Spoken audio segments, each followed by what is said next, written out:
우리가 일상생활 가운데서 종종 사용하는 말, 단어 가운데서 다음과 같은 말이 있습니다. 우리 준비된 화면 부탁드립니다. 바로 일희일비라는 말이죠. 이 말을 그대로 번역해 보면은 한 번의 기쁨과 한 번의 슬픔이라는 말이 됩니다.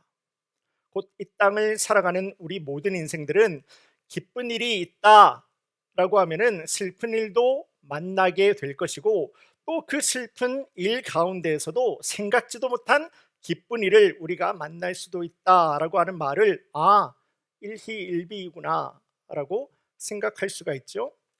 그러니 우리가 만나게 되는 삶의 여러 가지 일들 가운데에서도 우리가 만나는 그 하나의 일로 인해서 마음의 기쁨을 가지는 것이 아니라, 또 그 하나의 슬픈 일을 가지고 마음에 좌절하고 낙심할 이유가 없다라는 겁니다. 그리고 이 말을 이렇게 한번 바꿔 볼까요? 너의 기분이, 너의 마음이, 너의 태도와 너의 행동이 되어서는 안 된다.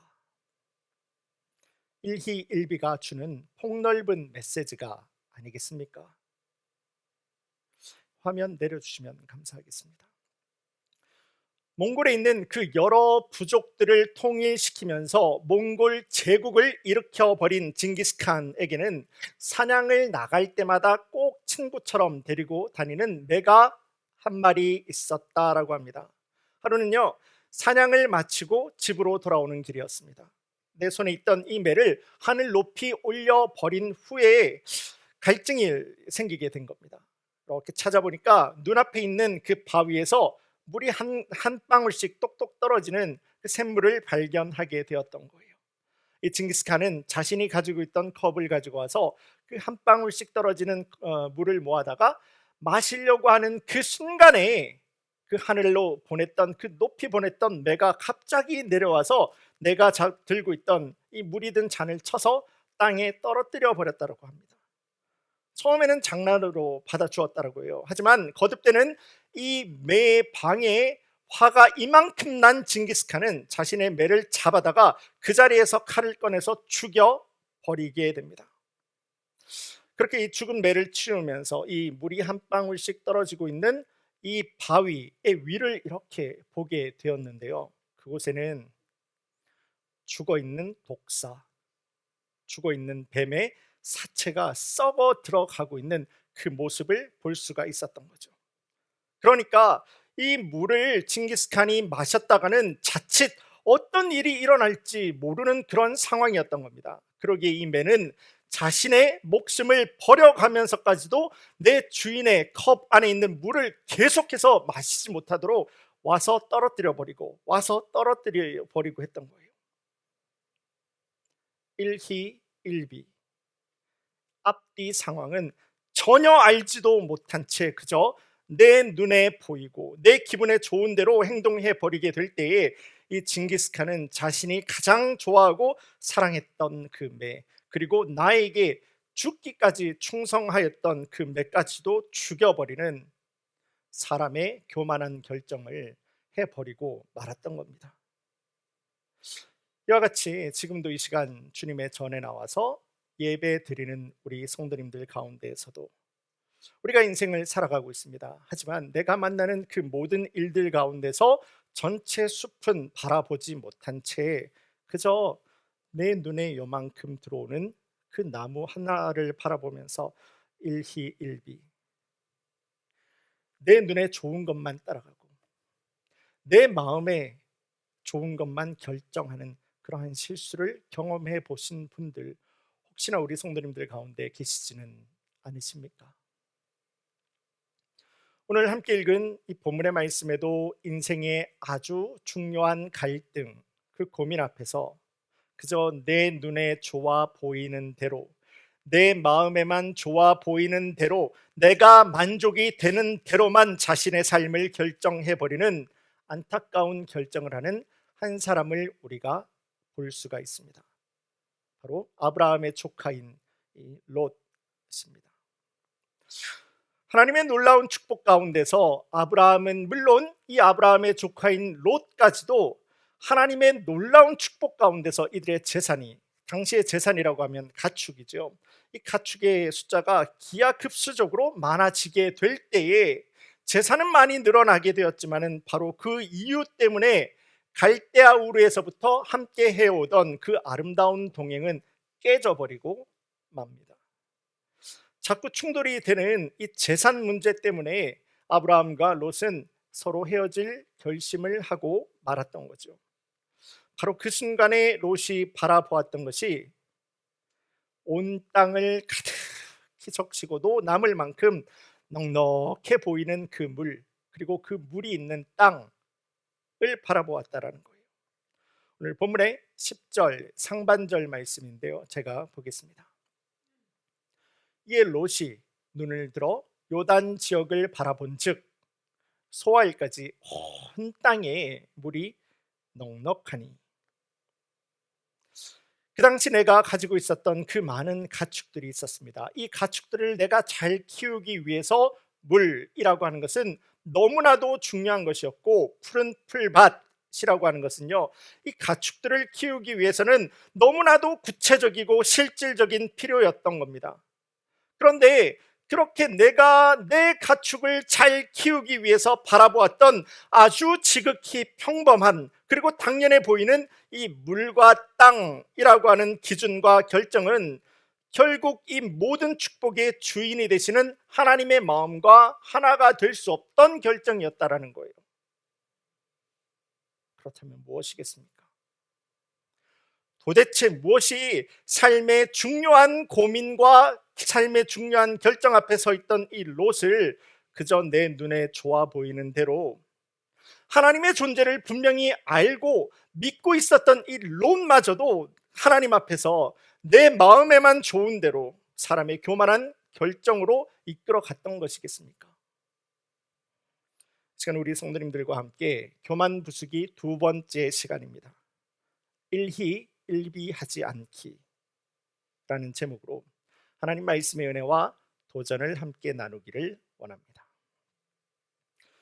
오늘 말씀의 배경은 다음과 같습니다. 애굽에서 다시 이 가나안 땅으로 돌아오게 된 아브라함은요 아주 큰 부자가 되어서 돌아왔어요. 애굽에서 다시 가나안 땅으로 돌아오게 되었는데 아주 큰 부자가 되었습니다. 부자가 되는 거 잘못된 거 아니죠. 부자가 되는 거 참 좋은 일입니다. 오늘 본문에 앞선 2절 말씀 보시면은 아브라함이 은과 금과 가축이 아주 많았다라고 말씀은 기록을 하고 있습니다. 그런데 이 같은 아브라함의 큰 재산, 아브라함이 부자가 될 수 있었던 이유라고 하는 것은요 참 슬픈 이야기로부터 시작이 되게 됩니다. 애굽에 있을 때 남편인 이 아브라함은 내 목숨을 구하기 위해서 사랑하는 아내를 어떻게 했습니까? 내 아내가 아니라고, 내 누이라고, 내 여동생이라고 속인 것부터 시작을 했기 때문에 아브라함은 큰 부자가 될 수가 있었던 거예요. 우리 이 자리에 계신 여자 성도님들에게 한번 여쭈기를 원합니다. 만약 여러분들의 남편이 여러분들을 아내가 아니라 지 살겠다고 여동생이라고 했다면 여러분들은 그 남편 하루라도, 아니 1시간이라도, 아니 1분이라도 바라볼 수가 있겠습니까? 사라의 아름다움에 반한 이 애굽의 왕 바로는요 사라의 오빠라고 생각을 했던 아브라함에게 아주 많은 재산을 건네주고 사라를 왕궁으로 데려갑니다.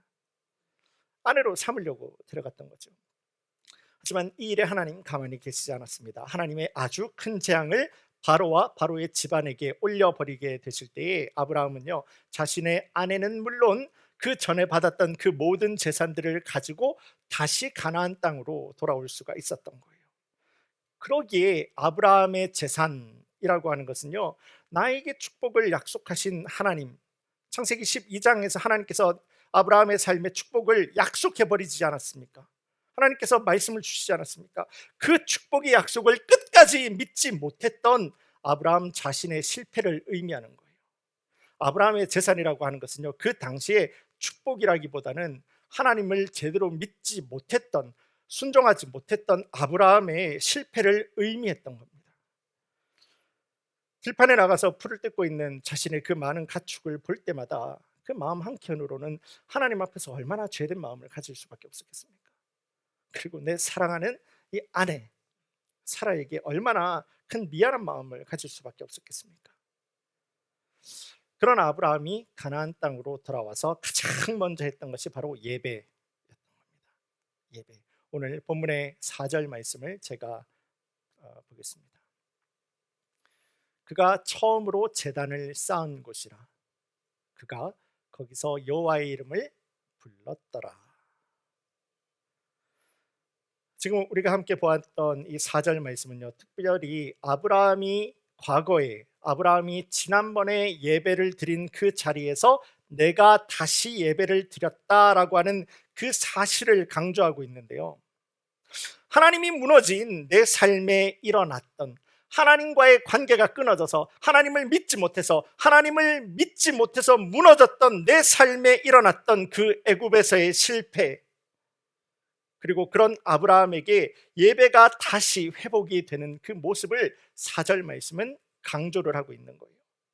아브라함은 이렇게 다시 드리게 된 이 예배를 통해서 무너져 있던 하나님과의 관계가 뭐라고 했습니까? 예배 때마다 말씀드리죠.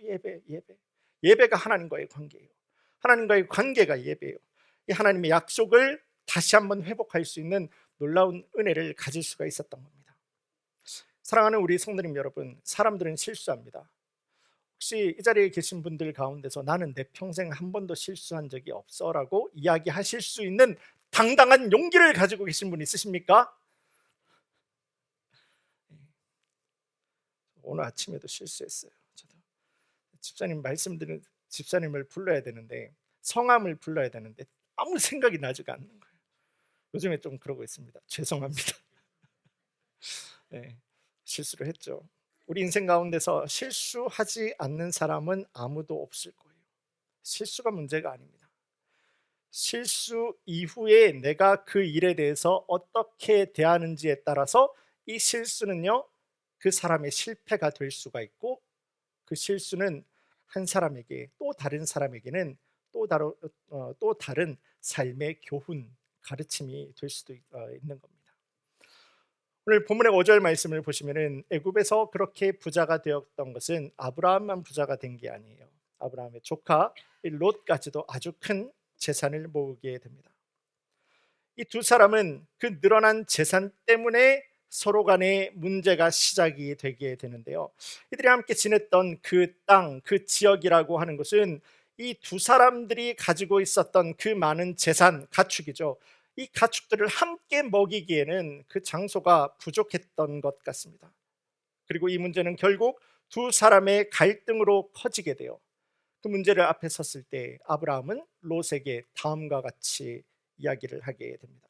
오늘 본문의 8절 그리고 9절의 말씀을 제가 보겠습니다. 아브라함이 롯에게 이르되 우리는 한 친족이라 나나 너나 내 목자나 네 목자나 서로 다투게 하지 말자. 네 앞에 온 땅이 있지 아니하냐? 나를 떠나 가라. 네가 좌하면 나는 우하고 네가 우하면 나는 좌하리라. 한때는 애굽에 있을 때 이를 이야기를 하는 겁니다. 그 한때는 내 목숨을 잃을까 봐 그거 아까워가지고 하나밖에 없는 내 사랑하는 아내를 동생이라고 거짓말하기도 했던 이 아브라함이 어떻게 이렇게 용기 있는, 네가 좌하면 나는 우하고 네가 우하면 나는 좌할게, 어떻게 이렇게 담대한 이야기를 할 수가 있게 된 것이겠습니까?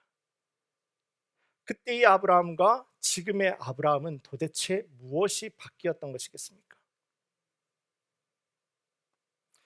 조금 전에 나누었던 것처럼 답은 하나님과의 관계에 있어요. 답은 예배에 있는 겁니다.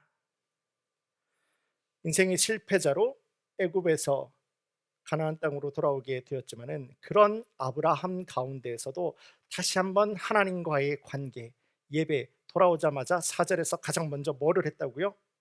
예배. 그렇게 인생에 실패를 했던 이 아브라함 역시도 하나님과의 관계가 회복되게 될 때 내 삶의 주인 되시는 그 하나님을 참되게 믿고 신뢰할 수 있는 삶의 건강한 그러한 관점, 인생을 건강하게 바라볼 수 있는 관점을 회복할 수가 있었다라는 거예요. 그러기에 우리 성도님들 가운데서도 오늘날 신앙생활을 하시는 우리 성도님들에게도 신앙생활의 제일 중요한 것은요, 다른 어떤 것보다도 하나님의 관계예요. 나를 다스리시고 나를 통치하시고 나를 인도하시고 나를 역사하시는 그 하나님 앞에서 내가 살아가는 겁니다. 그게 예배예요. 그분이 내 삶의 주인 된다는 것을 우리가 믿는 거예요. 나는 그 앞에 엎어지는 거예요. 그게 예배이고 예배자의 삶이 되는 것입니다. 이게 가장 중요한 거예요. 하나님으로부터 땅의 축복을 받았던 아브라함 아니겠습니까? 그렇죠? 내가 너에게 땅과 씨, 자손의 축복을 너에게 허락하리라. 창세기 12장에서 하나님 주었던 약속의 말씀 아니겠습니까? 그런 하나님으로부터 땅의 축복을 받았던 아브라함인데 내가 힘들게 땅을 구해야 할 이유가 있었겠습니까? 이거예요. 신앙생활의 비밀은 여기에 있어요. 우리 안에 예수님과 복음이라고 하는 축복을 내가 내 인생 가운데서 우리의 마음과 중심 가운데서 내가 붙들고 있다라는 사실을 알고 있는 사람들은요, 주님 앞에 믿음으로 기쁨으로 엎어질 수가 있어요. 이것을 가지고 우리가 믿음 생활이라고 이야기를 하는 겁니다.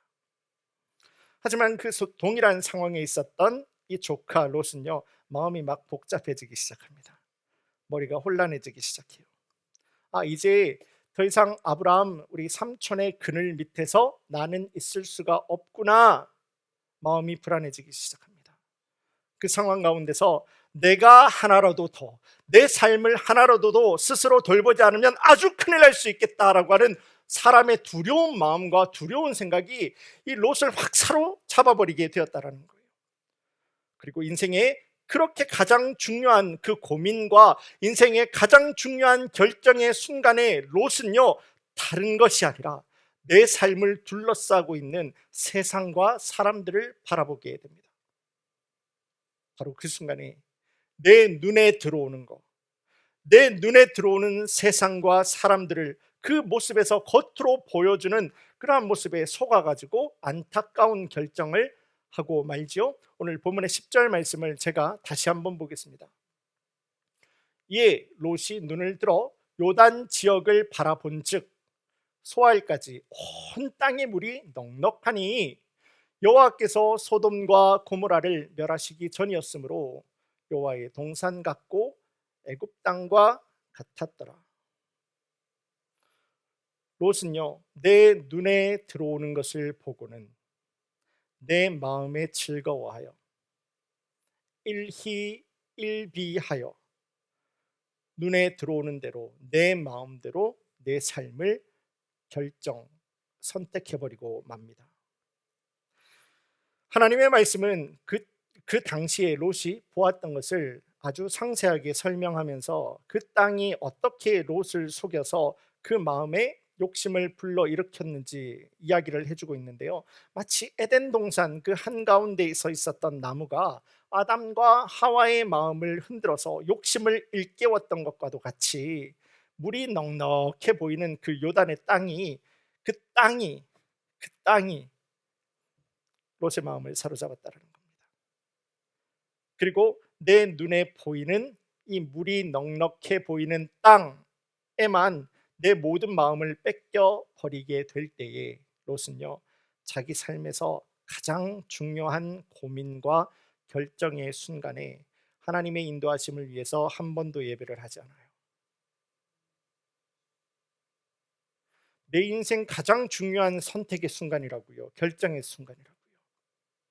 그 순간에 세상이 보여주는 세상의 것들에 내 눈에 보여주는 것에만 내 마음에 빼앗기고 속아버리게 될 때 기도 한 번 하지 않았다고요. 예배 한 번 하지 않고 기도 한 번 하지 않고 순종 한 번 하지 않고 지 마음대로 지 삶을 결정해버리는 안타까운 사람의 모습을 보여주었던 겁니다. 하지만 우리 성도님들도 한번 보기를 원합니다. 사람의 눈에 그렇게 좋아 보이는 넉넉한 물과 땅을 가지고 있었던 그 땅, 그 땅을 향한 세상의 진짜 주인 되시는 아버지 하나님께서는 그 땅을 바라보면서 어떻게 말씀하시고 어떻게 생각하십니까? 오늘 본문의 10절 말씀은 다음과 같이 이야기를 하죠. 여호와께서 소돔과 고모라를 멸망하시기 이전이므로. 하나님께서는 하나님의 계획을 지금 드러내고 계신 거예요. 그 땅 아름다운 땅 아니라는 거예요. 풍족해 보이는 땅 아니라는 거예요. 내가 앞으로 멸해버릴 땅이라고 하는 거예요. 이 말씀은 조금 더 진행이 됩니다. 13절 말씀 제가 보겠습니다. 소돔 사람은 여호와 앞에 악하고 큰 죄인이었더라. 하나님께서 그 땅의 죄됨을, 그 땅에 살아가고 있는 사람들의 죄됨을 하나님께서 고발하고 있는 거예요. 롯은 거기 가면 안 돼요. 안 되는 사람이었던 거예요. 믿는 사람이 내 삶의 진짜 주인, 여러분들의 삶의 진짜 주인 되시는 하나님의 다스리심과 하나님의 통치하심을 떠나서 내 눈에 보이는 대로, 내 마음 가는 대로, 내 마음대로 인생을 살다 보면은, 다른 말로 하면은 곧 내 기분이 나의 태도를, 내 마음이 나의 행동을 결정하는 삶을 살다 보면은 당장은 즐거울 수 있어요. 맞잖아요. 지금 내 마음대로 하는데 즐겁지 않은 사람이 어디 있습니까? 편할 수도 있어요. 근데 딱 거기까지예요. 딱 거기까지입니다. 그 길에는 반드시 내가 결정한, 선택한 대가를 치러야 하는 순간이 오게 될 겁니다. 그러므로 오늘을 살아가는 우리 성도님들 가운데서도 믿음으로 도전을 하기를 원합니다. 하나님의 자녀된 인생을 살아가는 여러분들의 신앙생활 가운데서 여러분들이 선택하고 여러분들이 결정하는 여러분들의 기준, 여러분들의 기준은 무엇입니까?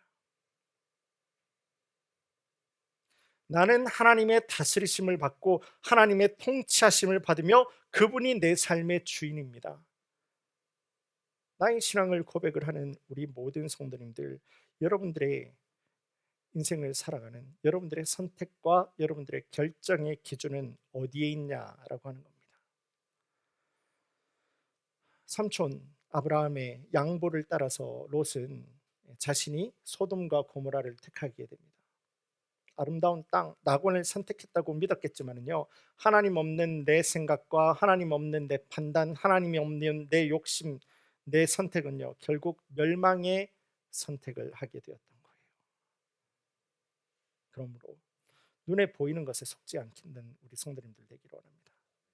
눈에 들어오는 것에 여러분들의 마음과 중심을 빼앗기지 않는 우리 모든 성도님들이 될 수 있기를 주님의 이름으로 간절히 소원합니다. 자, 이제 그리고 나서 우리는 하나님과 하나님의 약속, 하나님의 말씀을 신뢰하는 신앙생활을 살아가야 되는 겁니다. 다시 한번 말씀드립니다. 우리 눈에 들어오는 것이 아니라 하나님의 말씀, 그분이 여러분들에게 도전하신 그 약속의 말씀을 신뢰, 믿고 동행하는 그리스도인의 삶을 살아야 되는 거예요. 오늘 본문의 14절 그리고 15절 말씀 제가 보겠습니다. 롯이 아브라함을 떠난 후에 여호와께서 아브라함에게 이르시되 너는 눈을 들어 네 있는 곳에서 북쪽과 남쪽 그리고 동쪽과 서쪽을 바라보라. 보이는 땅을 내가 너와 네 자손에게 주리니 영원히 이르리라. 하나님께서 지금 다시 한번 아브라함에게 주시고 있는 이 창세기 13장 함께 읽은 14, 15절의 말씀은요, 창세기 12장, 그러니까 하나님께서 아브라함이 처음부터 하나님 믿었던 거 아니잖아요. 아브라함은 나무를 깎아서 우상을 팔아가지고 그것으로 먹고 살고 있었던 사람이에요. 하나님께서 아브라함을 일방적으로 찾아가세요. 하나님께서 아브라함을 일방적으로 찾아가셔서 아무 이유도 없는 그에게 축복과 자녀의 축복과 땅에 대한 축복을 하나님께서 일방적으로 주시게 되었던 거예요. 그 아브라함에게 주셨던 하나님의 축복을 오늘 본문의 말씀에서 다시 한번 확인해 주고 있는 겁니다. 네가 서 있는 곳에서 일어서라라는 거예요. 사방을 둘러보라고 하는 겁니다. 하나님을 신뢰하고 믿음의 선하고 아름다운 구체적이고 실질적인 삶을 살아가고 있는 아브라함 너에게 이 모든 세상에 참된 주인이 되는 내가 너에게 주었던 약속, 그거 내가 반드시 너를 통해서 이루어 버리리라. 확인의 말씀을 주고 있는 겁니다. 사람들은요, 흔히 다른 사람들에게 무엇이 나누어지게 되면은 나에게 돌아오는 그 몫은 작아지잖아, 어떻게? 나에게 돌아오는 것은 없잖아, 어떻게? 라고 생각을 하게 되죠. 그래서 어떻게 해서든지 내가 조금이라도, 요만큼이라도 손해 보려고 하지 않고, 어떻게 해서든지 내가 내 인생을 책임지고 내가 내 인생을 지키고 살아가는 노력을 하면서 살아갑니다. 그리고 그러한 일들 때문에, 그러한 모습 때문에 때로는 관계의 갈등이 일어나게 돼요. 때로는 다툼이 일어나게 된다고요. 하지만 그런 모습들, 그런 노력하는 모습들을 세상은 어떻게 이야기를 합니까? 한 사람이 성공할 수 있는 삶의 지혜라고 이야기를 하지 않습니까? 너 잘한 거라고. 끝까지 너를 포기하지 않고 끝까지 네가 저 사람을 이겨낸 것은 네가 잘한 거라고 세상은 이야기를 하고 있지 않습니까? 하지만 하나님의 말씀은 도대체 어떻게 이야기를 하고 있습니까? 너희는 먼저 그의 나라와 그의 의를 구하라. 그리하면 하나님의 나라와 하나님의 의를 구하라. 그리하면 이 모든 것들을 내가 너에게 더하게 하리라. 하나님 나라의 자녀로 부르심을 받은 자녀들, 우리 성도님들이 먼저 구해야 하는 것은요, 내가 내 것을 바라보면서 내가 내 것을 끝까지 지켜내기 위해서 저 사람을 짓밟고 내가 올라서게 되는 것이 아니라, 나는 그것이 무엇이 되었건 간에 그 앞에 서는 것이 아니라 하나님의 나라와 하나님의 의로우심을 먼저 구하는 그리스도인들이 되어라. 분명히 말씀은 증거를 하고 있습니다. 더 나아가서 십자가에서 돌아가시고 부활하신 예수님께서도 승천하시기 전에, 하나님 나라로 올라가시기 전에 교회와 믿는 자들에게 남기신 마지막 명령은 무엇이었습니까? 너희는 가서 아버지와 아들과 성령의 이름으로 침례를 베풀고 내가 너희에게 분부한 그 모든 것들을 가르쳐 지키게 하라. 곧 하나님의 나라의 자녀로 부르심을 받은 여러분들과 제가, 우리가 어느 상황 가운데서도, 어느 조건 가운데서도 우리가 기억을 하고 붙들어야 되는 것은요, 예수님과 복음이에요. 그리고 하나님의 나라와 하나님의 의로움이라고 하는 겁니다. 바로 그때 내가 그 상황이 무엇이 되었건 간에 주님과 복음을 붙들고 하나님 나라와 하나님의 의로움을 붙드는 나에게, 하나님을 믿고 신뢰하는 나에게, 순종하는 여러분들 가운데서 주님, 그 믿음의 자녀의 삶을 주님께서 동서남북으로 넓혀 버리신다라는 아름답고 능력 있는 하나님의 말씀을 아브라함에게 도전을 하고 있는 거예요. 이게 하나님의 방법이라는 거예요.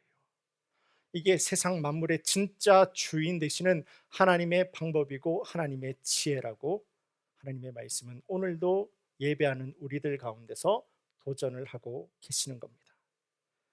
그렇다면 이제 주님의 이 능력 있는 약속의 말씀 앞에서 예배 드리고 있는 우리 성도님들은 이제 여러분들이 앞으로도 만날 수 있는 인생의 고민, 인생의 갈등 앞에서 여러분들은 무엇을 기억하고 여러분들은 무엇을 신뢰하시기를 원하십니까?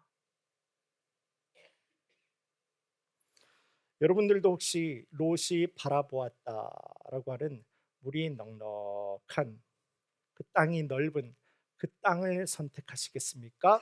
그렇지 않으면 그 땅조차도 모든 만물의 주인 되시는 아버지 하나님을 신뢰하고 아버지 하나님 흔들림 없는 그 약속의 말씀에 순종하는 자녀의 삶을 살아가기를 원하십니까? 말씀을 정리하겠습니다. 우리는 지난 주일부터 시작해서 교만 부수기라고 하는 큰 제목으로 하나님의 말씀을 계속해서 보고 있습니다. 지난 주일에는 신념입니까? 신앙입니까? 라고 하는 주제로 말씀을 보았죠. 우리가 하고 있는 신앙생활, 그리고 여러분들이 지금도 드리고 있는 이 예배 역시도 여러분들의 신앙생활과 이 예배 역시도 내가 이 예배를 통해서 내가 신앙생활을 통해서 나의 무엇인가를 얻기를 원하고 나의 목적이 있고 내 신념을 이루기 위한 것이 여러분들의 신앙생활이고 여러분들의 예배가 된다라고 할 때 주님께서 그 예배 받지 않는다라고 우리가 보았죠. 가인의 예배였던 겁니다. 교회는요, 흔들림 없는 주님의 말씀에 서는 것이 교회입니다. 다시 한번 도전드립니다. 교회, 성도라고 하는 것은요, 흔들림 없는 하나님의 말씀에 서는 거예요. 내가 20년 사역해봤는데, 내가 30년 내가 신앙생활 해봤는데, 그렇지 않으면 여러분들이 교회에 중직이 되어서 내가 이렇게 저렇게 다 해봤는데 그거 아니야. 아니요. 교회의 기초는 하나님의 말씀이에요. 그거 하시려고 예수님께서는 십자가에서 피를 흘리셨어요. 흔들림 없는 하나님의 말씀이 우리 교회에, 여러분들의 가정에, 우리 신앙생활의 기초가 되어야 되는 겁니다. 그리고 교회의 머리 되시는 주님, 예수님의 다스리심 가운데서 모든 성도님들이 하나가 되어야 되는 거예요. 흔들림 없는 말씀에 교회의 머리 되시는 주님의 다스리심과 통치하심에 모든 성도님들이 하나가 되는 믿음 공동체 가운데서 하나님께서 그 삶을 인도해 주실 때 교만한 신앙생활을 떠날 수가 있는 거예요. 오늘 말씀도 마찬가지입니다. 우리 삶이 참 정확하고 예상 가능한 우리 수학 문제와도 같이 우리가 잘 풀 수가 있다고 한다면 얼마나 좋겠습니까? 우리 인생이 정확하게 답이 있다, 우리 인생에 정확한 공식이 있다라고 하면은 사람들은요, 정말 우리 이 땅을 살아가는 어떤 사람들도 성공하지 못하는 사람 아무도 없을 겁니다. 그렇게 하면 되니까요. 그런데 아무도 몰라요. 우리 삶을 계산하고 예상해낼 수 있는 사람은 아무도 없다라고 하는 겁니다. 그러므로 여러분들이 만나게 되는 어떤 관계가 있습니까? 상황이 있습니까? 조건이 있습니까?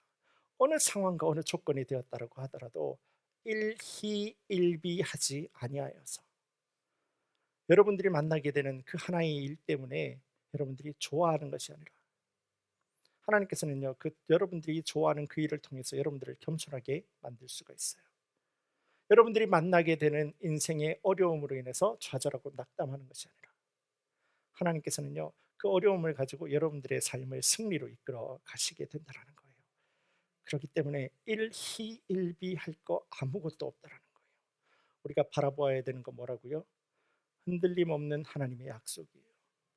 흔들림 없는 하나님 말씀이에요. 여기에 우리의 소망과 순종을 올려놓을 때 사람의 교만함은 무너지게 되고 주님 함께 동행하는 믿는 자의 은혜와 능력은 바로 그 자리로부터 시작이 되게 될 것입니다. 오늘 말씀 앞에선 우리 성도님들은 이제 세상을 바라볼 때, 여러분들은 세상을 바라볼 때 무엇을 생각하고 무엇을 기억하기를 원하십니까? 바라기는 앞으로도 여러분들 이제는 이 세상을 바라보면서 세상의 것들이 내 눈에 막 들어오게 될 때가 있어요. 유혹이 들어올 때가 있을 거예요. 어쩔 수가 없어요. 맞아요. 그래요. 하지만은 여러분들 가운데서 보여지게 되는 그 세상과 세상의 유혹, 두려움이 있다라고 하더라도 하나만 더 기억하자고요. 내 눈에 들어오는 그 세상 뒤에 누가 있다고 님들을 붙드시는 거예요. 한번 기억하자고요. 그 하나님께서 우리 성도님들을 붙드시는 거예요. 약속과 말씀에 순종하는 우리 성도님들을 붙드시는 거예요. 하나님의 꿈과 하나님의 약속하신 가장 선하고 좋은 것으로 인도하신다라는 거예요. 바로 볼 때 우리 모든 성도님들 어느 상황 가운데서도 교만하지 않고 또한 두려워하고 좌절하고 낙심하지 않아 그리스도의 예수님으로 인하여서 기쁨 가득하고 능력 가득하며 소망과 그 은혜를 참되게 누리고 살아갈 수 있는 승리하는 우리 모든 커뮤니티 교회 성도님들이 되시기를 주님의 이름으로 간절히 축원합니다. 다 함께 기도드리겠습니다. 이제는 우리 주 예수 그리스도의 은혜와 아버지 하나님의 깊으신 사랑, 성령 하나님의 내주 인도하시는 그 놀라운 역사가 오늘 주님 주신 이 본문의 말씀 앞에 섭니다. 이제 후로는 내 눈에 들어오는 이 땅의 어떠한 속임수에, 어떠한 말들에, 어떠한 유혹에 넘어가지 않고 어느 상황과 조건과 어느 관계 가운데 있어도 우리는 주님을 바라봅니다. 주님만 바라봅니다. 하나님 말씀만 바라봅니다. 하나님 흔들림 없는 약속의 말씀을 내 선택과 결정의 기준이 되기에 믿음으로 그리고 기쁨으로 순종하는 우리 모든 겸손한 커뮤니티 교회의 성도님들, 가정, 직장, 비즈니스와 간절한 기도의 제목 위에 세상의 지혜와 방법을 뛰어넘어 버리는 아버지 하나님 인도하시는 주님 놀라우신 은혜의 역사가 지금으로부터 영원까지 함께할지어다.